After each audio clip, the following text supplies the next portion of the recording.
Hey guys, in today's video, I'm going to show you how to create a poll on Discord. Click the plus button to the left of the message box, and a menu opens with several options. Select Create Poll from that menu, and the Create a Poll modal appears with fields for your question and answer options.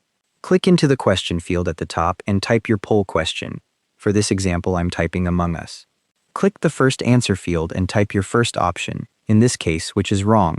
Click the second answer field below it and type another option. For this example, I'm typing, which is none. Once you've added your options, click the Post button at the bottom of the modal. The modal closes and your poll appears in the chat channel where anyone can vote on it. You can add up to 10 answer options by clicking the Add Answer button below your existing choices. Discord polls let you set a duration of anywhere from 1 hour to 7 days using the drop-down at the bottom of the poll creator. Just pick whichever time frame works for your question. If you need to delete a poll after posting it, click the 3 dots on the poll message and select Delete Message. And that's how to create a poll on Discord. Thanks for watching. Hope this helped.